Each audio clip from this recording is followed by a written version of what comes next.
Hello. सो आज की class अगर आप फॉलो करेंगे तो आपको डे वन से लेके अभी तक जितना भी पढ़ा रखा है मैं वो क्विक समरी में सारा कवर अप करवा दूंगा। तो हम ये जो पूरा क्यूबरनेटिस का सीरीज परफॉर्म कर रहे हैं, अभी हम इसको कहाँ परफॉर्म कर रहे हैं? हम लाइव सर्वर पे परफॉर्म कर रहे हैं। ठीक है। So first of all we will use a live server. So live server, पहले स्टेप पर मुझे क्या करना है? लाइव सर्वर पे जाना है।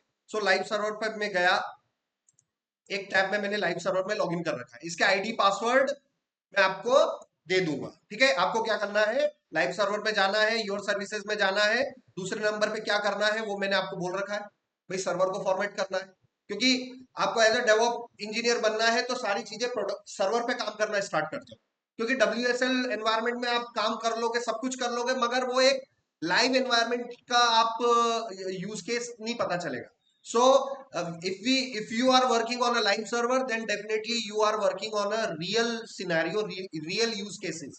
ठीक है। सो कहने की बात ये है कि आपको पूरा के पूरा काम अपना लाइव सर्वर पे करना है। ठीक है। सो मैं लाइव सर्वर पे गया पर्टिकुलर, ये हमारा 175 173 वाला क्या है? सर्वर है। आप जाएंगे, इसको फॉर्मेट करेंगे। इसको फॉर्मेट करने के लिए यहाँ पर रीइंस्टॉल का ऑप्शन मिलेगा आपको। इस रीइंस्टॉल का ऑप्शन पे आप जाना है और यहाँ से आप ओएस चूज करेंगे 1224, ये 22 भी ले सकते हैं। यहाँ पर आप अपना पासवर्ड जनरेट करवाएंगे। पासवर्ड जनरेट होने के बाद आप इस पासवर्ड को आप कॉपी कर लीजिए। पूरा पासवर्ड कॉपी कर लिया हमने, और अपने सर्वर पर मैंने कहीं ना कहीं पेस्ट कर दिया अपना पासवर्ड। और मैं इसको करूंगा इंस्टॉल। जैसे इंस्टॉल करूंगा, विंडो आर प्रेस करना है, सीएमडी स्टार्ट करना है, और आपको पिंग करना है। पिंग किसको करना है? सर्वर की आईपी। सर्वर की आईपी पिंग करेंगे, राइट क्लिक -T। ठीक है ना? पिंग स्पेस सर्वर की आईपी स्पेस -T। तो जैसे ही आप इंटर करेंगे कुछ टाइम रिप्लाई आएगा और कुछ टाइम रिप्लाई आना बंद हो जाएगा।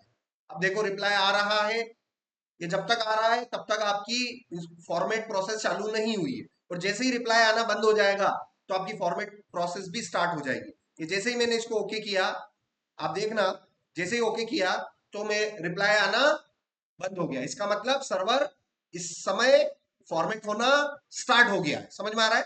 सो आप देखना कुछ टाइम तक ये टाइम आउट आएगा और इसको 2 5 15 सेकंड लगेंगे। तो जैसे ही अगेन फिर से रिप्लाई आने लग जाए तो आपको कंट्रोल सी करके बाहर निकलना है और सर्वर से कनेक्ट करना है। तो आज के लेक्चर में मैं आपको पूरा रिवीजन करवा रहा हूं। बेसिकली सर्वर से कनेक्ट होने के बाद हमें क्यूबरनेटिस पे काम करना है, तो आपकी मशीन में डॉकर और डॉकर कंपोज इंस्टॉल होना चाहिए।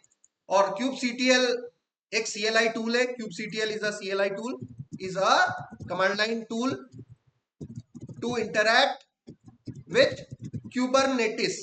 क्यूबरनेटिस को शॉर्ट फॉर्म में हम केटेस बोलते हैं। ठीक है ना? सो हमें ये देखिए, ये रिप्लाई आना स्टार्ट हो गया। ठीक है ना? जब फॉर्मेट होगा रिप्लाई आना बंद हो जाएगा। जब ओएस कंप्लीटली इंस्टॉल हो जाएगा तब हमारा सर्वर जो है रिप्लाई देना स्टार्ट कर जाएगा। आपको यहाँ पर कंट्रोल सी करना है, फिर आप CLS करिए, फिर आप SSH कमांड के थ्रू रिमोट सर्वर से कनेक्ट कर सकते हैं। SSH user name @IP address. So particular मैंने आईपी एड्रेस लिया, पर्टिकुलर आईपी एड्रेस मैंने लिया, कॉपी किया, मैंने यहाँ पर पेस्ट किया, इंटर किया। अगर SSH यूजर नेम @IP करते हुए ये वार्निंग वाला अगर मैसेज आ रहा है तो अगली कमांड आपको चलानी है SSH-keygen -R और अगेन सर्वर की आईपी। ये आपने चलाई, उसके बाद दोबारा फिर से एक बार SSH user name @IP address करना है, फिर आपको यस करना है, फिर आपसे वो पासवर्ड पूछेगा। आपसे पासवर्ड पूछेगा तो पासवर्ड आपने कॉपी कर रखा है यहाँ। फॉर्मेट करते समय जो पासवर्ड जनरेट किया है ना, वो पासवर्ड आपको यहाँ देना पड़ेगा। ये मैंने दिया, माउस का राइट क्लिक करना है। ठीक है ना? माउस के राइट क्लिक से पेस्ट हो जाएगा, मगर दिखाई नहीं देगा आपको। जस्ट इंटर करना है और ये आप सर्वर में एंटर करेंगे। एक आध बार और ट्राई कर लेता हूं मैं, और ये लॉगिन हो गया। ठीक है। लॉगिन होने के बाद सबसे पहला काम ओएस को अपडेट और अपग्रेड करना है। ओएस को अपडेट और अपग्रेड किया मैंने।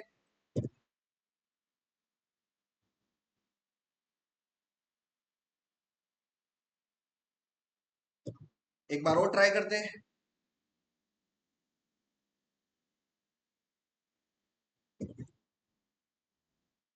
अपग्रेड की स्पेलिंग गलत है, UP अपग्रेड, GRADE अपग्रेड। ठीक है, ये मेरा ओएस अपग्रेड हो गया है। अब मुझे डॉकर इंस्टॉल करना है, तो यहाँ पर मैंने एक instructions.txt नाम की फाइल बना रखी है। instructions.txt नाम की फाइल पीपीटी में सर्च करोगे, यहाँ पर आ जाओगे शीट नंबर 233 पर, और ये वाला गेटअप का जो लिंक है इसमें मुझे ये मैंने कॉपी किया और यहाँ पर पेस्ट किया, इंटर किया, तो मुझे क्या क्या मिल जाएगा, मुझे लेटेस्ट डॉकर और लेटेस्ट डॉकर कंपोज मिल जाएगा। Now I want to work on Kubernetes, so there are many tools available. Kubernetes पे काम करने के लिए बहुत सारे टूल्स हमारे पास अवेलेबल हैं। सो तो बेसिकली वो टूल्स में बता देता हूं मैं।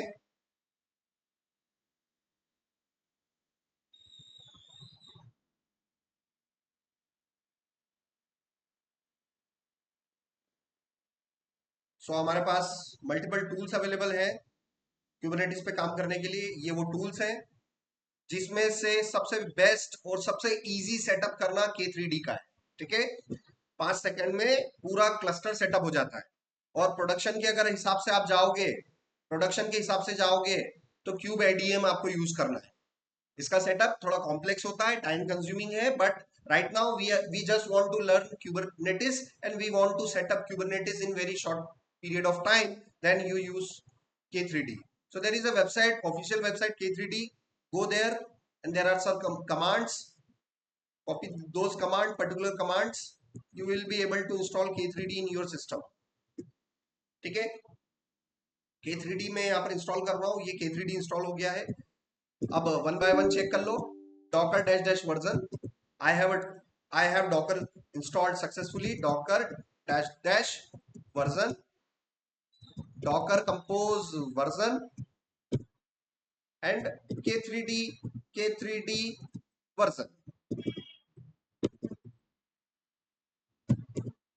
सो मेरे पास सारे टूल्स अवेलेबल है। ठीक है, K3D इंस्टॉल करने के बाद K3D create cluster, my cluster, and how many server you need. I need at least 2 servers and I need at least 3 agents। ठीक है, तो 2 कंट्रोल प्लेन में यूज कर रहा हूं और 2 सर्वर वर्कर नोड यूज कर रहा हूं।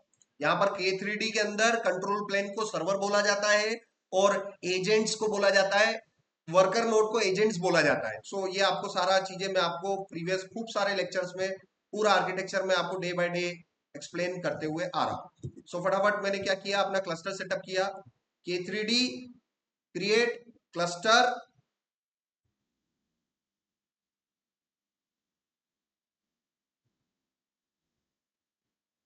सो यहाँ पर ऑफिशियल वेबसाइट पर हम जाते हैं। ऑफिशियल वेबसाइट पर हमारे पास कमांड है K3D क्लस्टर क्रिएट, आपका क्लस्टर का नाम, आपको सर्वर कितने चाहिए, मुझे सर्वर 2 चाहिए, एजेंट कितने चाहिए, मुझे एजेंट 3 एजेंट चाहिए, और मैंने क्लिक किया। कहीं ना कहीं स्पेलिंग मिस्टेक हो गई होगी। सो क्लस्टर क्रिएट और आपके क्लस्टर का नाम। सो मैंने अपने क्लस्टर का नाम माई क्लस्टर बोल दिया है, ये सारा इंस्टॉल हो गया है। K3D खुद बोल रहा है कि कम से कम आपको ऐसा सर्वर स्टेब्लिश करना चाहिए जिसमें आपको सर्वर नोड कितने लेने चाहिए, 3, जबकि मैंने सर्वर नोड कितने ले लिए, 2। तो अभी हम सीख रहे हैं, कोई दिक्कत नहीं, आप चाहे तो -3 भी लिख सकते हैं यहाँ पर। तो आपके पास 3 कंट्रोल प्लेन हो जाएंगे और 3 वर्कर नोड हो जाएंगे। ये सारी चीजें यहाँ पर सेटअप हो रही है। अब यहाँ पर सबसे इंपॉर्टेंट टूल होता है हमारा kubectl टूल। ये वो कमांड लाइन टूल है जिसे हमें इंस्टॉल करना पड़ेगा। इसी टूल की मदद से हम क्या कर सकते हैं, अपने क्लस्टर के साथ इंटरेक्ट कर सकते हैं। तो ये स्नैप वाली कमांड है, एपीटी वाली। So just like APT we have snap package manager in the Ubuntu। ये मैंने इसको इंस्टॉल किया।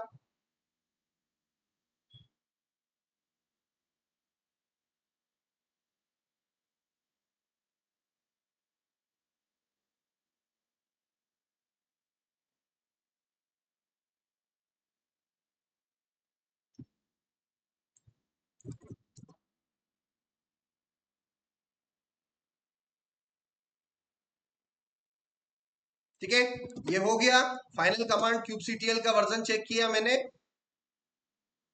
पर्टिकुलर मेरे पास kubectl का वर्जन भी इंस्टॉल हो गया। अब मेरे सारे tools one by one install हो गए हैं। सो मैंने सर्वर को फॉर्मेट किया, सर्वर में लॉगिन किया, डॉकर इंस्टॉल किया, K3D इंस्टॉल किया, और एंड सेटअप के एटएस क्लस्टर। सो मैंने क्लस्टर भी सेटअप किया, K3D इंस्टॉल किया और K8s का एक क्लस्टर सेटअप किया। और इस क्लस्टर में मैंने सर्वर कितने यूज किए, मैंने पर्टिकुलर 2 सर्वर यूज किए, जिसको सर्वर को हम कंट्रोल प्लेन बोलते हैं। क्या बोलते हैं? Control plane. और आपने कितने वर्कर नोड एजेंट इंस्टॉल किए? आपने एजेंट को बोला जाता है वर्कर नोड्स। और कितने वर्कर नोड यूज किए मैंने अभी? 3।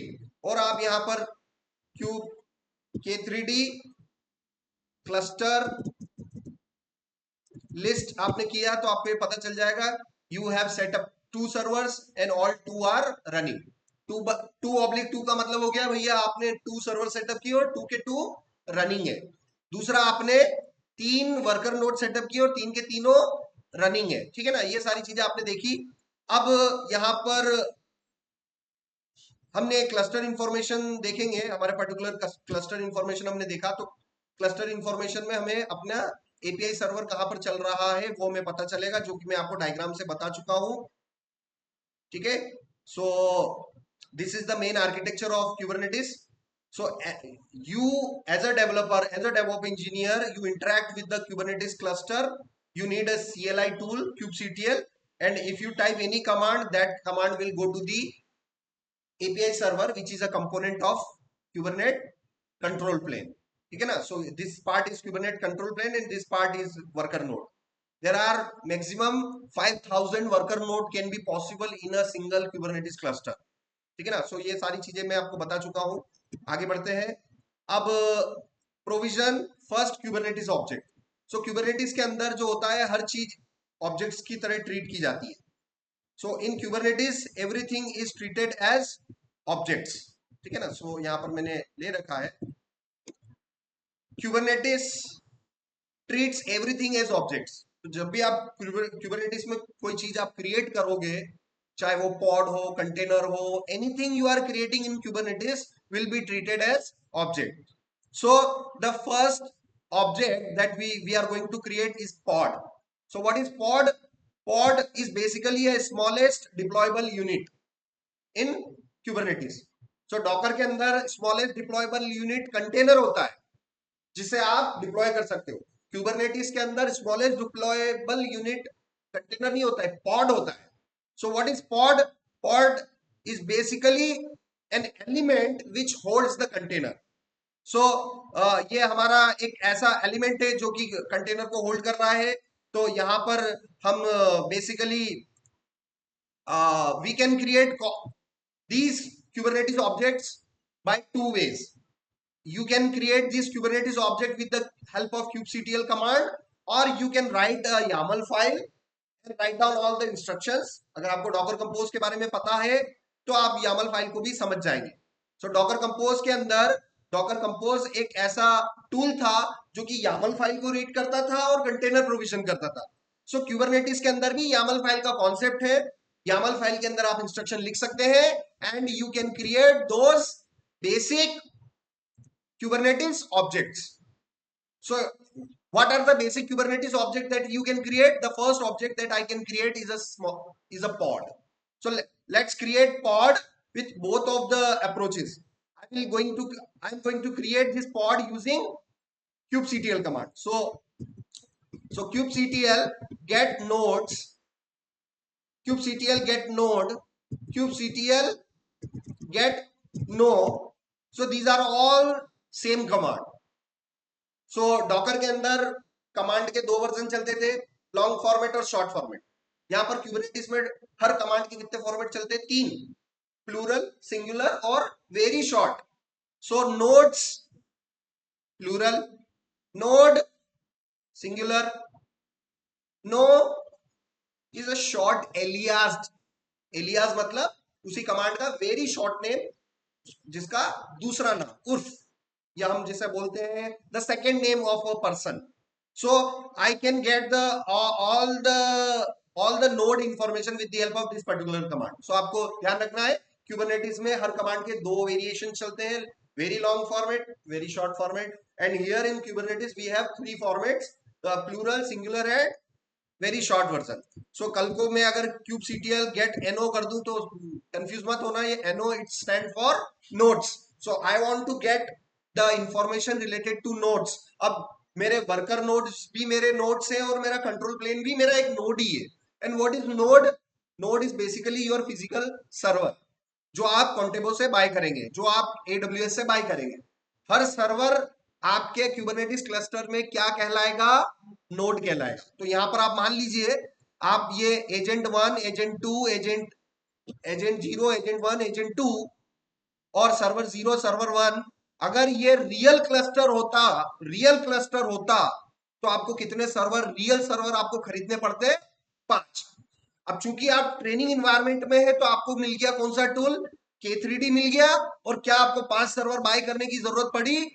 आप अननेसेसरी एक्सपेंसेस से बच गए और आपका पूरा फोकस किस पे जा सकता है? क्यूबरनेटिस सीखने पर, बजाय rather than paying for unnecessary hardware cost. समझ में आ गया? तो रियल जब प्रोडक्शन में आप जाओगे, कंपनीज में जाओगे, आपको 5 अलग अलग सर्वर मिलेंगे अलग अलग आईपी से, और उन पांचों को आपको क्लस्टर के साथ ग्रुप करना पड़ेगा। और वहां पर K3D काम नहीं आएगा। K3D only built for students community, so that you guys can understand how Kubernetes works and you don't need to pay the real server costs। समझ में आ रहा है? सो अगर ये मैं रियल सर्वर लेता तो मैं K3D यूज नहीं करता और मुझे ये 5 अलग अलग सर्वर के लिए मुझे पैसा देना पड़ता, तब जाके मेरा Kubernetes का वो क्लस्टर फॉर्म होता। और वो प्रोसेस कोई 5 सेकंड वाली प्रोसेस नहीं, उसमें कम से कम आधा घंटा लगता है उसको सारा सेटअप करने में। सो वो चीज भी हम सीखेंगे। मैं ये प्रॉमिस कर रहा हूं कि कम से कम 4 से 5 सर्वर भले ही 1 महीने के लिए मैं बाय करूंगा, और आपको एक प्रोडक्शन के हिसाब से भी क्यूब एडीएम का मैं आपको प्रोविजनिंग बताऊंगा। बट वो बाद में, अभी अपन पहले कोर क्यूबरनेटिस की चीजें तो सीख लें जिसमें हमें एक भी कॉस्ट नहीं देना पड़ रहा है। समझ में आ रहा है? So we have 3 worker nodes. अब एक चीज ये भी ध्यान रखना कि जितनी भी एप्लीकेशन डिप्लॉय होती है क्यूबरनेटिस क्लस्टर में, हमेशा वर्कर नोड पर होती है। ठीक है? और servers, these are control plane, these are the brain of the cluster। So Kubernetes cluster के अंदर हमेशा आप कैसे ट्रीट करोगे इनको? एज द ऑफिस की तरह ट्रीट करोगे, जहां पर एक बॉस है और बहुत सारे इंप्लॉइज हैं। तो बॉस कभी काम नहीं करता है, जो भी काम आता है वो इंप्लॉइज करते हैं। तो चलिए, अब मैं अपना एक पॉड प्रोविजन करने वाला हूं। I want to deploy single object. अब जो भी डिप्लॉयमेंट होगा वो एक वर्क की तरह कंसिडर किया जाता है। तो जो भी मैं डिप्लॉयमेंट यहाँ पर करूंगा, जो भी मैं डिप्लॉयमेंट करने जा रहा हूं, यहाँ पर मैंने आपको बहुत सारे बेसिक क्यूबरनेटिस ऑब्जेक्ट बना रखे हैं कि भाई नेम स्पेस होता है, पॉड होता है। अभी हम शुरुआत पॉड से करते हैं। सो मुझे पॉड को डिप्लॉय करना है, so it is a work for Kubernetes. तो भाई पॉड को डिप्लॉय करने की, पॉड को हैंडल कौन करेगा? एजेंट्स करेंगे कि सर्वर करेंगे? एजेंट्स करेंगे। बेसिकली कंपनी के अंदर काम आएगा तो काम बॉस खुद करने लग जाएगा कि एम्प्लॉयज को देगा? एम्प्लॉयज को देगा। भाई सैलरी किस बात की ले रहे हो आप? काम आपको करना है। बॉस फ्री रहता है, बॉस का काम है भाई काम ले आओ और काम हम करवा देंगे। मगर ऑफिस की हायरार्की में आपने एक चीज और नोटिस करी होगी, ऑफिस की हायरार्की में हमारे पास पर्टिकुलर एक सिस्टमेटिकली अप्रोच होता है। बॉस के अंडर में मैनेजर होता है, ठीक है ना, जो कि इंप्लॉयज को मैनेज करता है। Similarly in the Kubernetes architecture we have scheduler. So anything, any Kubernetes object which you deploy, the first, it's the responsibility of scheduler to which worker node this task will be assigned. So जब भी company के पास कोई काम आएगा, जब भी किसी company के पास, बॉस के पास कोई काम आएगा, तो सबसे पहले वो किसको हैंड ओवर करेगा? मैनेजर को। मैनेजर को बोल देगा कि भैया ये काम, ये पॉड, ये डिप्लॉय करना है, आप करवा देना। अब कंपनी के अंदर 3 इंप्लॉय है, 300 है, या मैक्सिमम उस कंपनी के अंदर, क्यूबरनेटिस वाली कंपनी के अंदर कितने इंप्लॉयज हो सकते हैं? भाई 5000 से ज्यादा की लिमिट नहीं है। थ्योरेटिकल लिमिट लगा रखी है क्लस्टर में कि उस क्यूबरनेटिस वाला आर्किटेक्चर में, क्लस्टर में, how many worker nodes can be joined?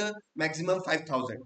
ठीक है ना? सो यहाँ डॉट डॉट कहने का मतलब है अनलिमिटेड नहीं, there is a limit, that limit is 5000। So in a company, maximum number of employees that can be joined is 5000, and whatever work will come, it is the responsibility of employees to do it. So यहाँ पर मैं आपको एक pod provision करके बता रहा हूँ। So kubectl run। अब मैं आपको सबसे पहला एक पॉड प्रोविजन करके बता रहा हूँ। So provisioning first Kubernetes object. So I am going to deploy a pod which is a basic Kubernetes object, with the help of command and with the help of YAML. So let's see kubectl run, और kubectl run इसकी मैंने particular command भी यहाँ पर दे रखी है आपके लिए समझने के लिए, so you will not be get confused.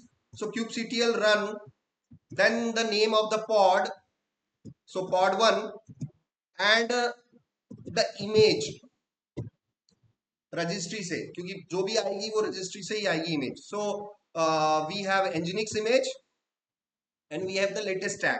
So we have nginx image और we have the latest tag. यहाँ पर मैंने वो इसका पूरा सिंटेक्स भी कर रखा है, ठीक है. यहाँ पर मैंने एक डायग्राम भी यहाँ पर मैंने पेस्ट कर रखा है कि जब भी आप कोई कमांड एग्जीक्यूट करते हो, वो कमांड सबसे पहले वो कमांड जो है आपकी, सबसे पहले वो कमांड जो है आप kubectl कमांड को एग्जीक्यूट करते हो. एपीआई सर्वर उस कमांड को किसको देगा?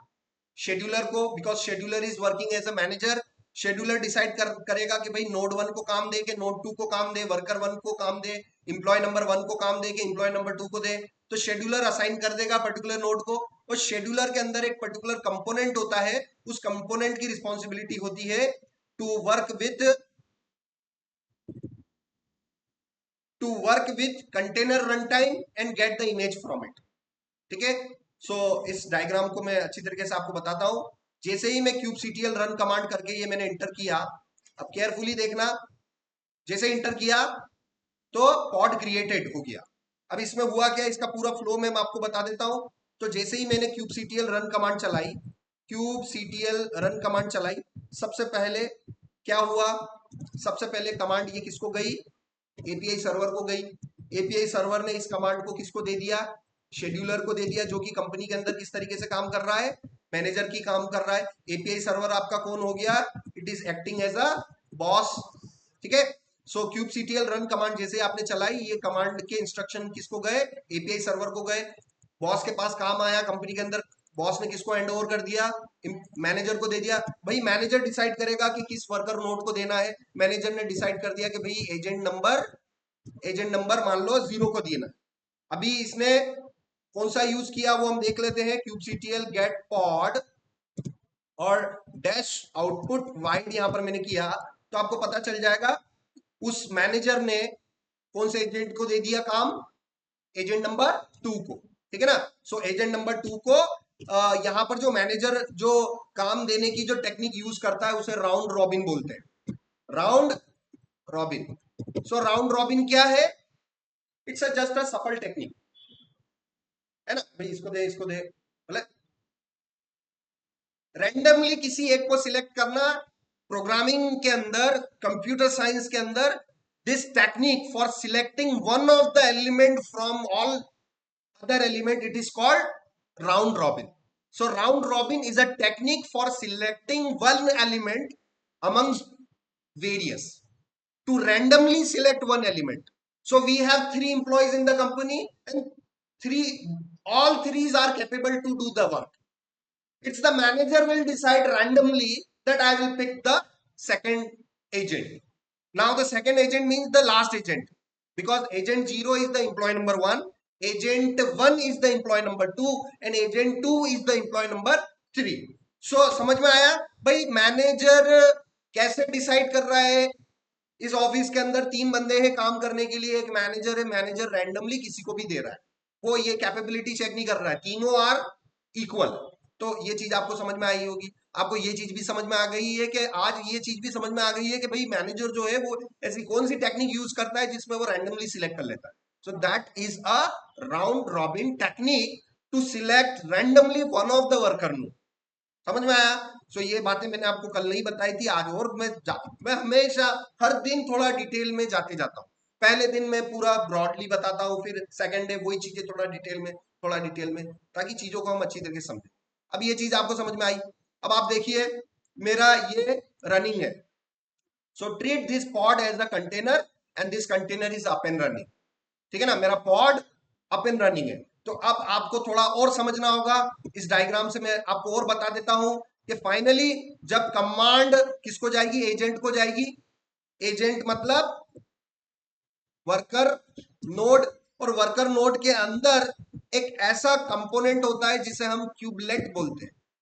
सो kubelet is an agent, is a background service, is a background service, ठीक है। सो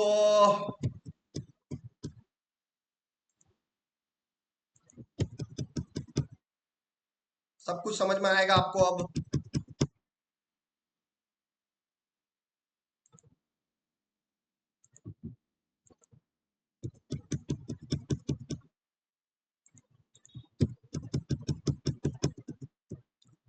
समझ में आया।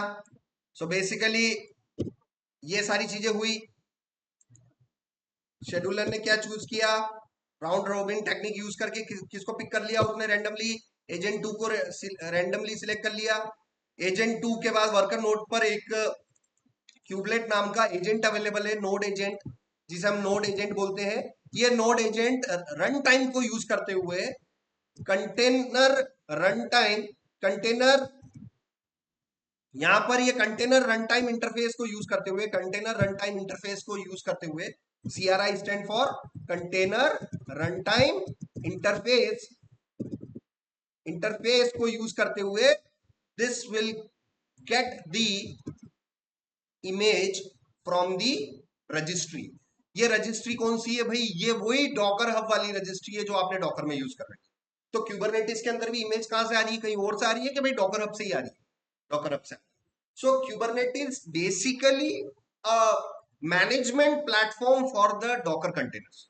If you have lot of docker containers then better to use Kubernetes to manage those containers. So architecture ज्यादा change नहीं है इसमें, सिर्फ आपको ये फ्लो आज मैंने पूरा आपको एंड टू एंड फ्लो बता दिया है कि भाई कैसे होता है। अब ये CRI जो है it will pull the image from, it will pull the image from registry, ठीक है ना, रजिस्ट्री। सो ये सारी चीजें मैं आपको बता दिया है, और इसको मैं थोड़ा और अच्छी तरीके से इसको मैं आपको करके बता दूंगा। तो आपको ये चीज फ्लो समझ में आया। कहानी कहां से स्टार्ट हुई, क्यूबसीटीएल रन से। क्यूबसीटीएल रन कमांड चलाई गई एपीआई सर्वर को, एपीआई सर्वर ने किसको दे दिया काम, शेड्यूलर को दे दिया। शेड्यूलर ने कौन सी टेक्निक यूज करके रैंडमली पिक कर लिया एक एजेंट, राउंड रॉबिन टेक्निक को यूज करके एक एजेंट को पिक कर लिया। अब उस एजेंट के अंदर एक छोटी सी बैकग्राउंड सर्विस चल रही है जिसे हम नोड एजेंट बोलते हैं, that is called kubelet, and kubelet will use CRI component, container runtime interface, and that runtime interface will pull the image।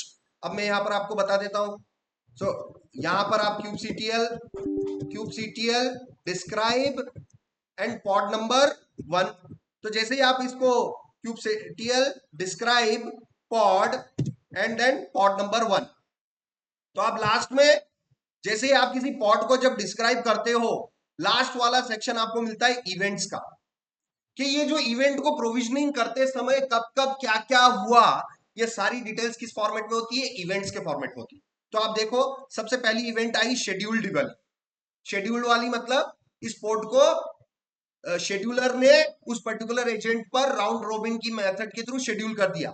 So successfully assign to default port to this. समझ में आ गया। तो ये काम किसने किया, शेड्यूलर ने किया। अब यहां पर देखना क्या लिखा हुआ है, क्यूबलेट, और क्या लिखा हुआ है, पुलिंग। तो आप देखते ही आप बता सकते हो कि भाई क्यूबलेट जो एजेंट है वो पुल कर रहा है, मगर टेक्निकली देखा जाए तो क्यूबलेट किसकी मदद, किसकी हेल्प लेता है, कंटेनर रन टाइम की मदद लेता है क्यूबलेट। डेफिनेटली आप बोल सकते हो कि क्यूबलेट डाउनलोड कर रहा है, बट मोर डिटेल में, मोर स्पेसिफिकली कौन कर रहा है, kubelet with the help of CRI and it is pulling the image, ठीक है ना। सो यहां पर आप देखो क्यूबलेट ये किससे बात कर रहा है, कंटेनर रन टाइम से, और the main container run time is the entity which is downloading the image. So यहां पर आप देखो kubelet pulling the image, kubelet successfully pulled, kubelet container pod started, kubelet starting the pod 1। तो image को download करने का काम किसका है, एक्चुअल में कंटेनर रन टाइम। अगर आपके पास इंटरव्यू में क्वेश्चन आ जाए कि भाई who is who is pulling the image from Docker registry, kubelet or container runtime? So it's basically a container runtime. Kubelet is basically an agent, ठीक है ना, ये हमारे एजेंट की तरह काम करेगा जो रिपोर्ट करता रहता है। जैसे मैं सर्वर हूं तो आप सभी एजेंट्स मेरे को रिपोर्ट करोगे कि हाँ मैं भी अवेलेबल हूँ, मैं भी जिंदा हूँ, मैं भी जिंदा हूँ। तो सर्वर को सब पिंग करते रहते हैं। अगर किसी एक एजेंट से पिंग आना बंद हो जाए और वो सर्वर पड़ा हुआ है ईरान में, तो डेफिनेटली सर्वर को ये पता चल जाएगा भैया फलाने सर्वर से रिप्लाई आना बंद हो गया है, हो सकता है वो डेटा सेंटर उड़ गया हो, जल गया हो, या पर्टिकुलर कुछ ना कुछ प्रॉब्लम आ गई है उसके इंफ्रास्ट्रक्चर में। सो जो एजेंट्स हैं, जो क्यूबलेट एजेंट्स है, they continuously report to the master. So यहाँ डायग्राम से भी ये चीजें हम समझेंगे, इस डायग्राम से हम समझेंगे।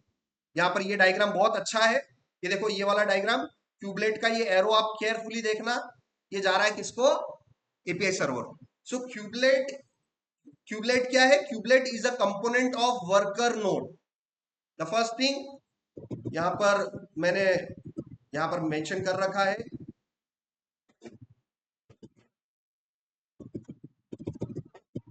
What is kubelet?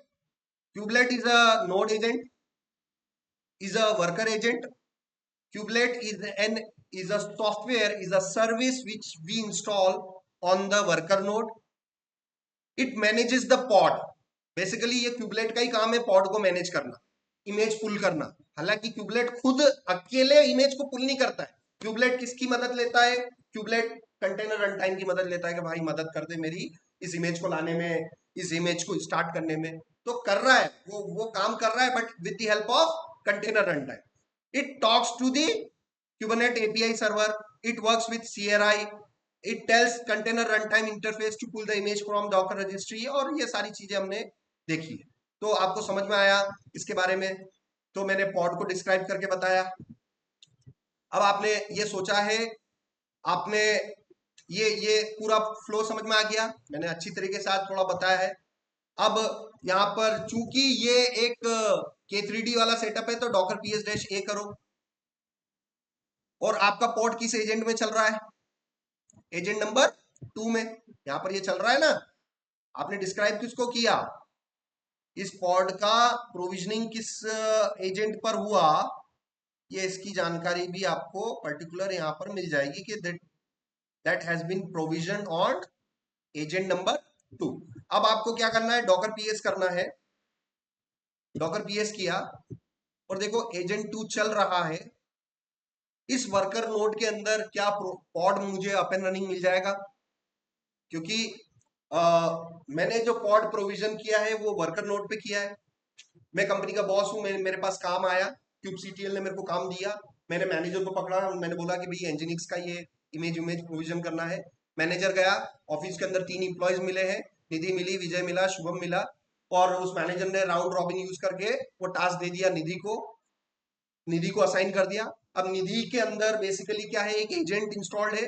वो एजेंट उस कंटेनर रन टाइम के थ्रू इंटरेक्ट करके वो रजिस्ट्री से इमेज लाके प्रोविजन करके आपके सिस्टम के अंदर क्या चल रहा है, वो पॉड चल रहा है। अब I will go inside this worker node. अब इस वर्कर नोड के अंदर हम जाते हैं, डॉकर एक्सेक किया मैंने -it, मेरे एजेंट 2 का काम ये मैंने किया, और मैं इस एजेंट के अंदर बैश के थ्रू अगर जाके बताऊं तो ये एरर बता रहा है। तो बैश के थ्रू ना जाते हुए आप नॉर्मल शेल के थ्रू जाना। मैंने आपको लाइनेक्स के शेल बता रखे, 7-8 बता रखे है ना, 7-8 मैंने आपको शेल बता रखे हैं। भाई इस पीपीटी के अंदर स्टार्टिंग में चले जाना, स्टार्टिंग शीट पर मैंने लाइनेक्स के बहुत सारे शेल्स बता रखे हैं। There are lot of shells available in the Linux. So there is a normal shell called Bourne shell, और हम इतने दिनों से कौन सा यूज कर रहे हैं, बॉर्न अगेन शेल, ठीक है ना। तो कुछ कुछ कंटेनर ऐसे होते हैं जिनमें बॉर्न अगेन शेल नहीं चलता है, कौन सा चलता है, ओनली बॉर्न शेल। तो बॉर्न शेल को शॉर्टकट में क्या बोलते हैं, SH. So here to go inside this Docker container, I will use sh। ये देखो आ गया। अब यहां पर आपको CRI CTL मतलब container run time interface, container run time interface. अब ये कौन है, ये वो कंपोनेंट है जो वर्कर नोड के अंदर होता है, जो क्यूबलेट के साथ में मिलके काम करता है, और CRI का ही मेन काम है इमेज को लाना, डाउनलोड करके रखना, और उसी से कंटेनर बनाना, लॉन्च करना, स्टार्ट करना, स्टॉप करना, सब कुछ CRI का काम है, क्यूबलेट का नहीं है। डीपर देखा जाए तो क्यूबलेट का काम नहीं है, क्यूबलेट उसको उसका एजेंट है, कुल मिला के उसका सर्विस प्रोवाइडर है, बेसिकली वो उसको प्रोवाइड कर देगा। तो क्यूब CTL PS किया मैंने, तो यहाँ पर आप देखो वो जो पॉड 1 मैंने बनाया था, क्या वो एक कंटेनर की फॉर्म में चल रहा है? चल रहा है ना? तो मैं किसके अंदर हूं? मैं वर्कर नोड के अंदर हूं, और वर्कर नोड के अंदर मेरा ये पर्टिकुलर पॉड चल रहा है, ये मेरा पॉड चल रहा है, ठीक है। तो इस तरीके से आप इसमें कर सकते हैं, ठीक है। बाहर निकले, अब यहां पर आ जाते हैं।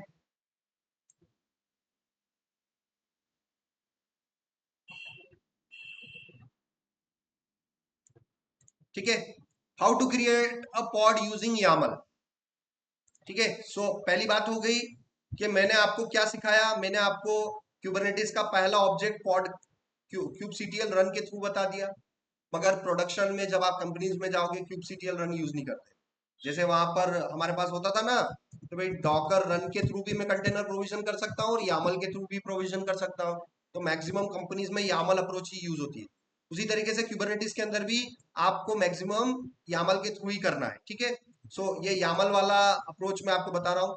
सो मैं यहाँ पर सर्वर पे क्या करूंगा, LS किया, और पर्टिकुलर मैं एक डायरेक्टरी बना लेता हूँ, MKDIR। आज की डायरेक्टरी है 6 मार्च 2026। मैं 6 मार्च के अंदर गया, और मैं यहाँ पर विम किया मैंने, और पॉड डॉट YAML। सो डॉकर के अंदर आप किस नाम से बनाते थे भाई?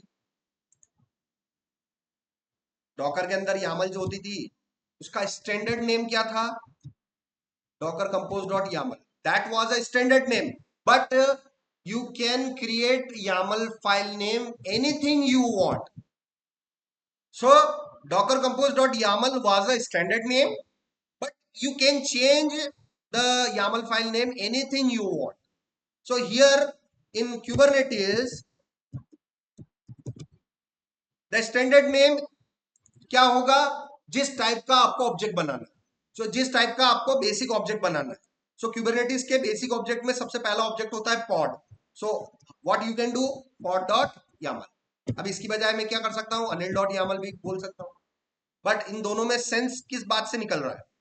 विच file name will make sense? Pod dot YAML, जैसा नाम वैसा काम। अब अनिल डॉट YAML के अंदर मैंने क्या बना रखा है वो नहीं पता। सो हमेशा स्टैंडर्ड नेमिंग कन्वेंशन हम फॉलो करें। Can we create any name? Yes we can. So यहां पर ध्यान रखना है कि हमें स्टैंडर्ड नेम लेने हैं। मैंने विम किया, और ये मेरा आ गया। अब मैंने डॉकर के अंदर आपको डॉकर कंपोज की स्टैंडर्ड आपको टॉप लेवल स्ट्रक्चर बता रखा था, है ना। तो यहां पर भी हमें टॉप स्ट्रक्चर याद रखना होगा, जो कि मैंने यहां पर मेंशन कर रखा है। मैंने टॉप, यहां पर आप लिखेंगे basic top, top level element लिखना, टॉप, TOP, टॉप लेवल। सिर्फ टॉप लेवल लिख के आप सर्च करना, 2 वर्ड सर्च करना PPT में। भाई सर्च क्यों कर रहे हैं कि भाई 900 पेज की शीट पहुंच गई है ये PPT, इधर स्क्रॉल कर करके आधा टाइम आपका वेस्ट हो जाए। इसलिए वीडियो को देखना है भैया। सर ने क्या किया, कंट्रोल F किया, टॉप लेवल किया, इंटर किया, तो पहले टॉप लेवल किसकी आ गई? डॉकर कंपोज की। अभी हम डॉकर डॉकर सीख रहे हैं कि भाई क्यूबरनेटिस सीख रहे हो? क्यूबरनेटिस सीख रहे हैं। तो सेम ये कि यही शीट मैंने एक और जगह बना रखी है, ये शीट नंबर 620 पर, ठीक है। तो मैंने 2-3 बार उसको सर्च किया, इंटर इंटर इंटर, और एक जगह में मुझे क्या मिल जाएगा, this one. So API version, I will create API, insert किया, API स्मॉल में लिखना है, version colon, API version, version colon. API version क्या है अभी मैं आपको बताऊंगा। दूसरा, टॉप लेवल। टॉप लेवल का मतलब ये है कि लिखते समय टैब वैब नहीं देना है, अंदर की तरफ नहीं। एक स्पेस भी अगर आपने टैब दे दिया तो वो टॉप लेवल एलिमेंट हो गया कि सब लेवल एलिमेंट हो गया? Sub level element. तो अपने को अभी क्या याद रखना है? Top level element. Top level element मतलब कर्सर बिल्कुल लेफ्ट साइड में होना चाहिए। सो पहला एपीआई वर्जन, दूसरा काइंड। अब काइंड मतलब kind of object. Which kind of object you want to create? I want to create pod. So I will write pod. Which kind of object? Which kind of Kubernetes object you want to create? Pod. The first and basic object, sir, you have taught is pod. So I want to create which kind of object? Pod. So there are many resources type. There are many different kind of objects you can create in Kubernetes. The first we will start with pod, and this pod has been since the birth of Kubernetes architecture. जब से Kubernetes बना है 2014 से, तब से pod है। और जिस समय जब Kubernetes फर्स्ट टाइम लॉन्च हुआ था, उस समय जो भी चीजें आई थी, जो भी कॉन्सेप्ट आए थे, उन कॉन्सेप्ट को किस वर्जन में दिया गया? V1 में। और जैसे जैसे टाइम बीता, Kubernetes का टाइम बीता, 2015, 16, 17, 20, 22, 26, जैसे जैसे टाइम इवॉल्व हुआ, Kubernetes में नए नए फीचर्स आते गए। कुछ फीचर्स को V1 के अलावा उन्होंने किधर दे दिया? V2 में दे दिया, V3 में दे दिया। समझ में आ रहा है? सो हम V1 क्यों लिख रहे हैं? Because pod is the object which was available since the birth of Kubernetes. तो Kubernetes जब से इजाद हुआ है, जब से इसको डेवलप किया गया है, तब से ये बेसिक ऑब्जेक्ट अवेलेबल है। सो यहां पर मैंने इस शीट के अंदर लिख रखा है, so these are some basic objects. तो जब भी आप नेम स्पेस नाम का आप ऑब्जेक्ट बनाओगे, तो एपीआई वर्जन क्या लिखोगे? V1, क्योंकि रूल है वो। पॉड बनाओगे तो pod is available from since the starting of Kubernetes. Pod is available, service is available, node is available, replication controller is available. These are all Kubernetes objects which are available since from version first. समझ में आ रहा है? सो दो top level element मैंने आपको बताया कि भाई एपीआई वर्जन कौन सा लेना है, वो डिपेंड करता है किस टाइप का ऑब्जेक्ट आप बना। अगर यहाँ पर कुछ और होगा तो मेरा वर्जन चेंज हो जाएगा फिर, ठीक है ना? अब चूंकि मेरा पॉड है तो मुझे पता है पॉड मेरे V1 से अवेलेबल है। आगे आए, अब आगे बढ़े हम। Meta data. So Meta data means additional information about the pod. आपने ये तो बता दिया किस टाइप का ऑब्जेक्ट बनाना है, मगर आपने ये नहीं बनाया कि पॉड का नाम क्या देना है, पॉड को कोई स्पेशल लेबल देना है, और भी कोई एडिशनल सेटिंग्स देनी है। So some additional information like pod name क्या देना है। जैसे कंटेनर बनाते हैं तो कंटेनर का नाम देते हैं, तो वो नाम देना, एडिशनल इंफॉर्मेशन देना, सब किधर चली जाएगी? Metadata. तो metadata means additional information. So सिर्फ इतना ध्यान रखना कि जब भी मेटा डेटा आ जाए, भाई मेटा डेटा मतलब एडिशनल इंफॉर्मेशन। एडिशनल इंफॉर्मेशन किसी भी व्यक्ति के बारे में अधिक जानकारी प्राप्त करने के लिए आपको सॉफ्टवेयर लैंग्वेज में उसे क्या बोलते हैं? Meta data. किसी भी ऑब्जेक्ट के बारे में एडिशनल अगर आपको कुछ बताना है, डिफाइन करना है, तो किधर बताओगे आप? Meta data. आप एपीआई कॉल करते थे बैकएंड इंजीनियर में, आपको एपीआई के रिस्पॉन्स के साथ साथ में लास्ट में आपको क्या मिलता था?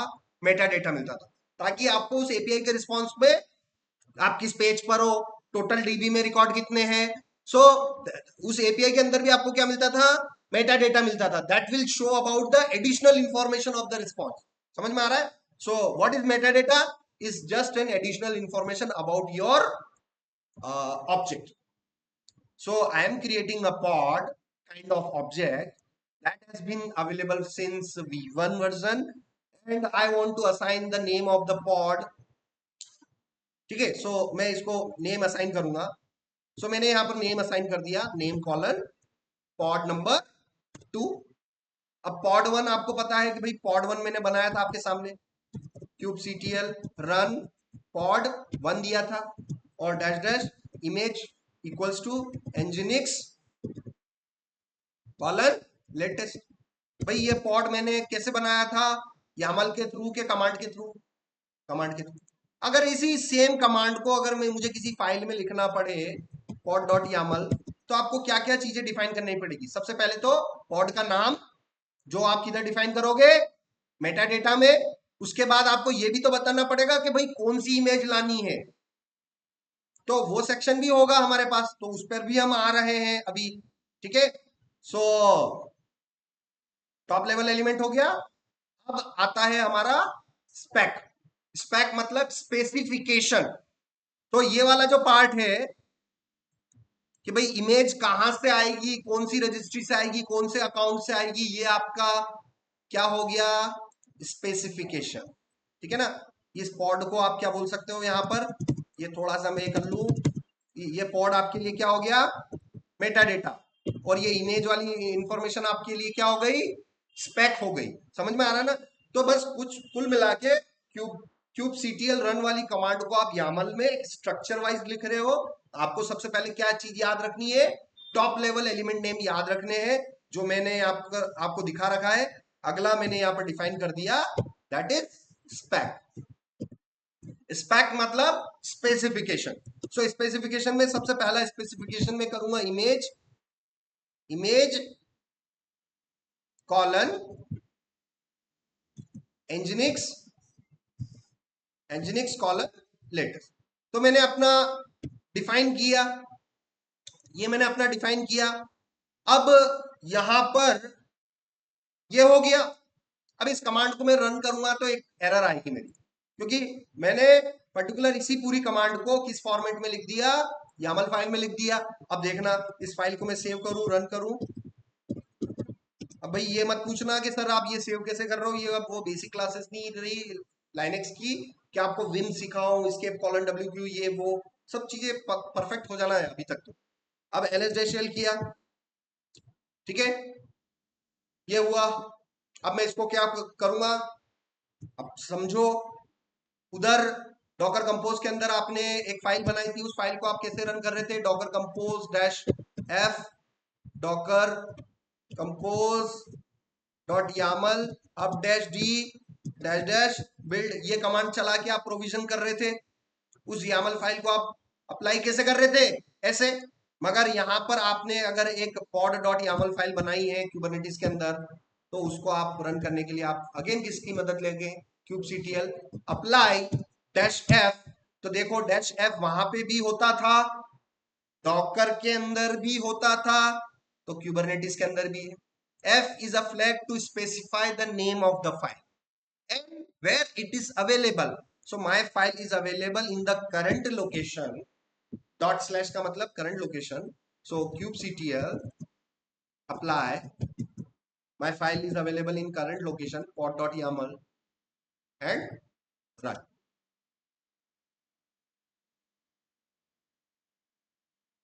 kubectl apply और kubectl apply ये मैंने किया, और पर्टिकुलर pod डॉट यामल मैंने किया। यहां से मैं इस करंट लोकेशन को मैं हटा देता हूं एक बार, फिर देखते हैं क्या दिक्कत हुई। अच्छा, सॉरी, मैं एफ लगाना भूल गया ना, dash F pod dot YAML. अब देखो,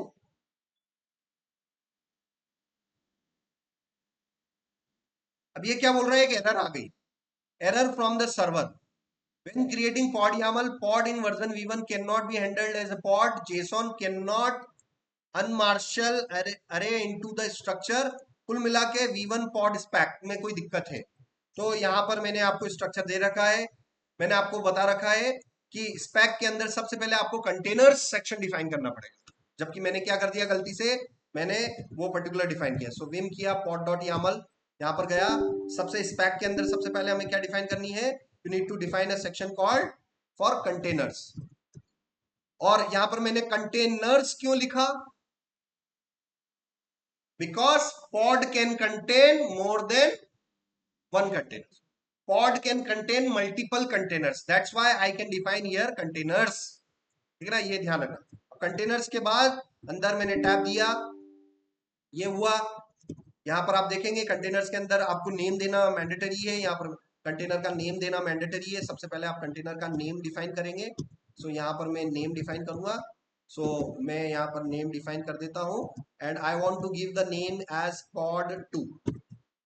ठीक है, सो ये मैंने डिफाइन किया है यहाँ पर। ठीक है। और मैं अभी पोर्ट मैपिंग और उस पर नहीं जा रहा हूँ, I want to keep it as simple as possible.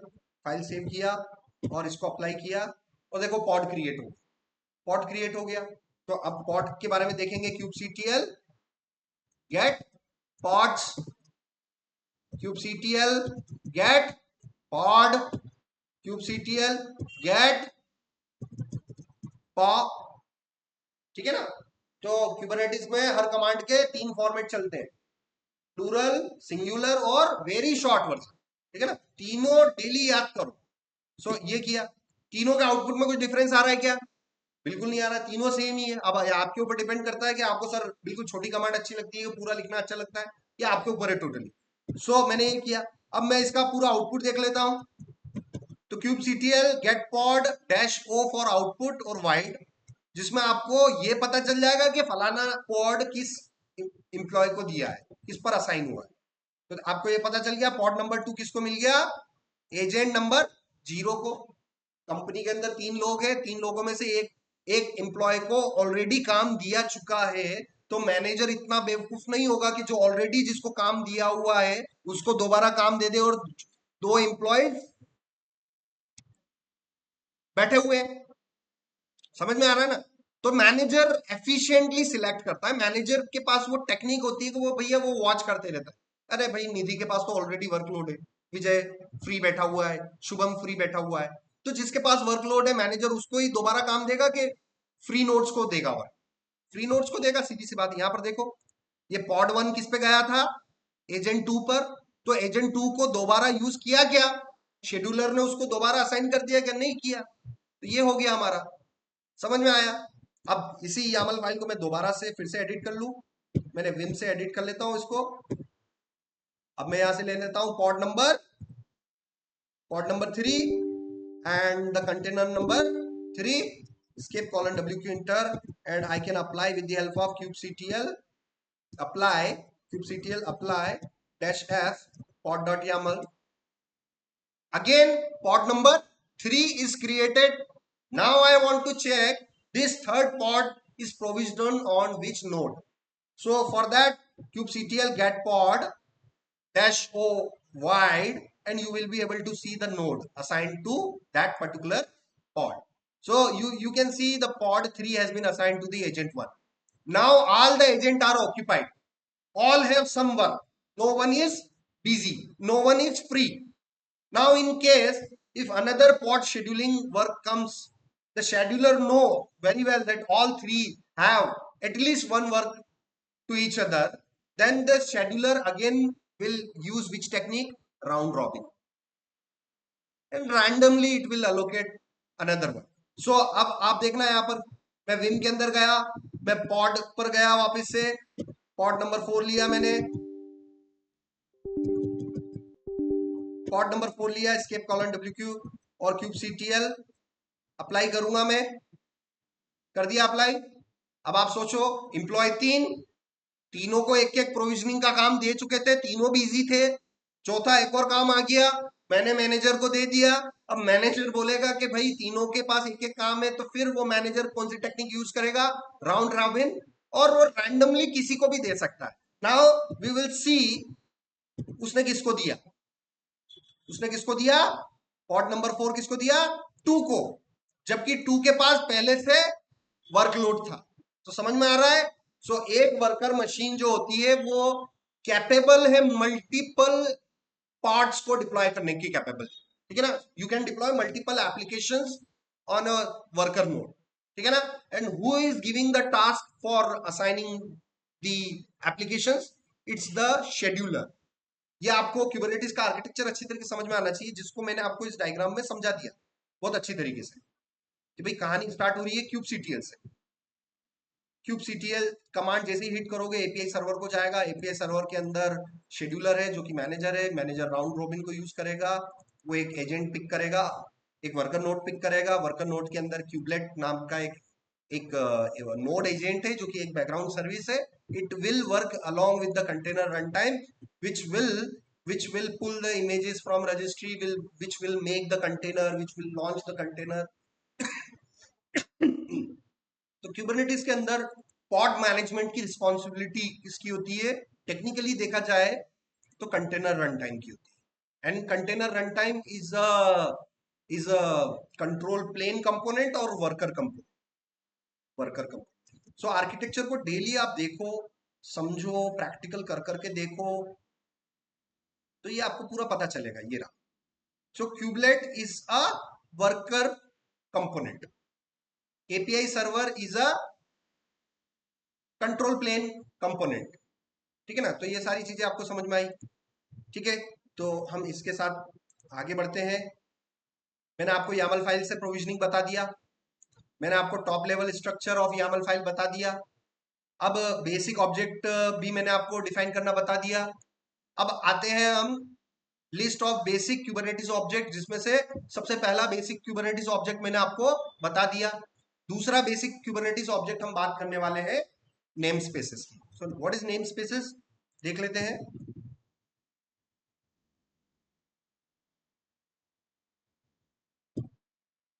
ठीक है, so what is namespaces? Name spaces in Kubernetes is a way to divide single cluster into multiple logical environment. आपके पास एक सिंगल क्लस्टर आपने अभी setup किया, माई cluster, जिसके अंदर आपके पास तो आपके पास सर्वर है और 3 वर्कर नोड है। आप उस क्लस्टर को लॉजिकली डिवाइड कर सकते हो ताकि आपके पास अलग अलग इन्वायरमेंट हो सके। जब आप सॉफ्टवेयर कंपनीज में जाते हो, आपके पास अलग अलग इन्वायरमेंट होते हैं कि भाई प्रोडक्शन की एप्लीकेशन अलग लॉन्च करनी है, स्टेजिंग की अलग लॉन्च करनी है, डेवलपमेंट की अलग लॉन्च करनी है। तो ये आप सेपरेशन कैसे कर सकते हो? ये आप कैसे सेपरेशन कर सकते हो कि ये जो पॉड प्रोविजन होगा, ये मेरे स्टेजिंग इन्वायरमेंट में लॉन्च होना चाहिए कि प्रोडक्शन में लॉन्च होना चाहिए। तो name spaces namespaces are some basic objects which can divide our cluster into multiple logical environments.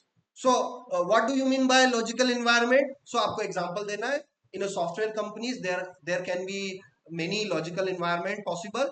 The first is the production, जहां पर लास्ट फाइनल एप्लीकेशन लॉन्च होती है, जहां पर कस्टमर इंटरेक्ट करता है फ्लिपकार्ट से। और आप जब बाय करोगे तो फ्लिपकार्ट की वेबसाइट से जैसे ही आप एंड कस्टमर आप इंटरेक्ट करते हो, आप लॉगिन करते हो, आप परचेस करते हो, क्रेडिट कार्ड डालते हो, so you are interacting Flipkart, development server और प्रोडक्शन सर्वर। प्रोडक्शन समझ में आ रहा है? सो जब भी सॉफ्टवेयर बनता है, कस्टमर इंटरेक्ट करता है किससे? प्रोडक्शन पर। तो प्रोडक्शन पर कौन सी एप्लीकेशन के साथ वो इंटरेक्ट कर रहा है, तो आप सारी वो सेपरेशन किसके थ्रू दे सकते हैं? With the help of name spaces. So think of it like folders inside of system. कि कंप्यूटर के अंदर कुछ फोल्डर्स होते हैं, फोल्डर के अंदर आप चीजें ऑर्गेनाइज करके रखते हैं। उसी तरीके से हम जो पॉड प्रोविजन कर रहे हैं, ये पॉड जो है, ये इंजीनिक्स का पॉड मेरा प्रोडक्शन पे जाएगा कि स्टेजिंग पे जाएगा कि डेवलपमेंट पे जाएगा, ये डिसीजन भी आप किसकी मदद से ले सकते हैं? Namespaces. तो what is namespaces? Namespaces is one of the Kubernetes object. Am I right? So first statement याद रखना, क्यूबरनेटिस के अंदर हर चीज जो आप क्रिएट करते हो वो एक ऑब्जेक्ट है। सो नेम स्पेसेस भी ऑब्जेक्ट हुआ। अब ऑब्जेक्ट हुआ तो ऑब्जेक्ट को दो तरीके से बनाया जा सकता है, कमांड के थ्रू और यामल के थ्रू। तो क्या पॉड को मैंने कमांड के थ्रू बनाना बताया? क्या पॉड को मैंने यामल के थ्रू बनाना बताया? तो क्या नेम स्पेसेस को भी मैं कमांड के थ्रू बना सकता हूं? बिल्कुल बना सकता हूं। क्या नेम स्पेस को मैं यामल के थ्रू बना सकता हूं? बिल्कुल बना सकता हूं। तो अभी मैं तुरंत आपको बना के बता रहा हूं। सो मैं 3 नेम स्पेसेस कंसिडर करूंगा अभी के लिए। Name spaces, first name spaces हमारा प्रोडक्शन, जिसको मैं शॉर्ट में प्रॉड बोलूंगा। दूसरा नेम स्पेसेस हमारा क्या हो सकता है? स्टेजिंग, जिसे हम शॉर्ट फॉर्म में मैं क्या बोलूंगा? स्टेज। और तीसरा हमारा डेवलपमेंट, जिसे हम शॉर्ट फॉर्म में क्या बोलेंगे? Dive. So how many logical environment you need for a real scenario of a software company? You need three environments. कि सबसे पहले मेरे जो डेवलपर लोग जो भी काम करेंगे, उसकी सबसे पहली टेस्टिंग मैं किधर करूंगा? डेवलपमेंट पर। डेवलपमेंट पर ओके होगा तो उसको मैं किधर शिफ्ट करके देखूंगा? स्टेजिंग पर। स्टेजिंग पर भी सब कुछ सही चला तो फाइनली मैं अपना मेरा कस्टमर जो इंटरेक्ट करेगा, मेरा फाइनल कस्टमर जो इंटरेक्ट करेगा, मेरी एप्लीकेशन को इंटरेक्ट करेगा, वो प्रोडक्शन सर्वर पे करेगा। तो इस तरीके के सेपरेशन आप क्यूबरनेटिस में कैसे दे सकते हैं? With the help of name spaces. So let's create this object. So how to check the namespaces?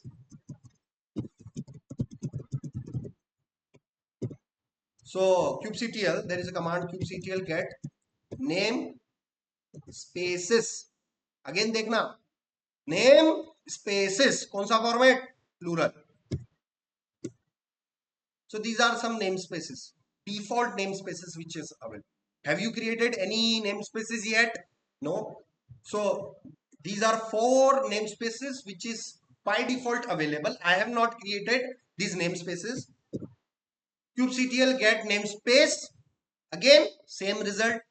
kubectl get ns. Again same result. As I told, in Kubernetes every command has 3 formats: plural, singular and very short version. So namespaces, namespace and ns. So I like this very short command kubectl get ns. ns stand for namespace. Okay, so let's create kubectl. Let's create a namespace. Let's create the namespace with the help of command, and let's create the namespace with the help of YAML. With the help of command, I will create the prod. With the help of YAML, I will create stage and dev. समझ में आ रहा है ना? Task ऐसा बनाओ कि हर चीज काम में आ जाए. तो भाई prod वाला बना लेते हैं किसके थ्रू? कमांड के through. kubectl create namespace and prod. ये बन गया kubectl get ns. क्या prod नाम का नेम स्पेस बन गया कि नहीं बन गया? 3 सेकंड पहले बन गया. कैसे बनाया मैंने ये name space? With the help of command. Any Kubernetes object you can create with the command or YAML. The best approach in the production environment is to create YAML. जितना हो सके अब YAML के थ्रू ही work करना चाहिए, but अभी आप learning stage पर हो. सो स्किप YAML, और आपको दोनों को पैरेलल में एक एक साथ करना है. इसीलिए तो मेरे को 3 स्टेज बनाने हैं. आधा उसको दे दिया काम, आधा इसको दे दिया, ताकि आपको कमांड की भी प्रैक्टिस हो जाए और यामल की भी प्रैक्टिस हो जाए. सो अब मुझे यहाँ पर मुझे बनाना है नेम स्पेस विम, और मैं यहाँ बोल देता हूँ stage dash namespace dot YAML. यहाँ पर यामल फाइल के अंदर मुझे क्या याद रखना है? Top level structure, API version. API version, अब एपीआई वर्जन v1 लेना है, v2 लेना है, v3 लेना है, वो डिपेंड करता है काइंड पर. अगर काइंड नेम स्पेस है, so name space is a v1 को बिलोंग करता है. क्योंकि नेम स्पेस कब से अवेलेबल है? अभी आया क्यूबरनेटिस के अंदर, कि जब जब से क्यूबरनेटिस इवॉल्व हुआ है तब से अवेलेबल है. It has been available since the birth of Kubernetes. जैसे जावा स्क्रिप्ट के अंदर आपके पास वार कीवर्ड भी है, लेट भी है, कॉन्स्ट भी है, मगर वार कब से चला हुआ आ रहा है? जावा स्क्रिप्ट के जन्म से चला हुआ आ रहा है. तो similarly there are some objects which has been available since the birth of Kubernetes. So namespaces definitely will go into the which API version v. तो ये याद रखने वाली बातें हैं. अब यहाँ पर आए, यहाँ पर अगला क्या है? Meta data. Why metadata? Because every objects have some additional information. So यहाँ पर मैंने ये दिया नेम कॉलन. यहाँ पर मैंने नेम कॉलन क्या दे दिया? मुझे करना है स्टेज. स्टेज नाम का मुझे इन्वायरमेंट बनाना है, और ये मैं दे सकता हूँ. और यहाँ से मैं स्पेक विस्पेक भी दे सकते हैं. अभी ये मैंने किया स्किप कॉलन wq और कैट किया और स्टेज नेम स्पेस किया kubectl अप्लाई डैश f और स्टेज हो गया. kubectl get ns. क्या स्टेज नाम का नेम स्पेस क्रिएट हो गया? बिल्कुल हो गया. एक और बना लेते हैं. एलएसडेशल किया, सीपी किया. सीपी पता है, CP dev slash ns dot yaml, vim dev slash ns dot yaml, and I will create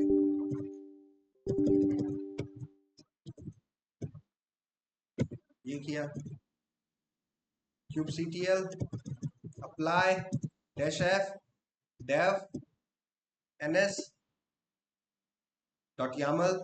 and kubectl get ns, sorry, kubectl. Now you can see clearly all three namespaces have been defined.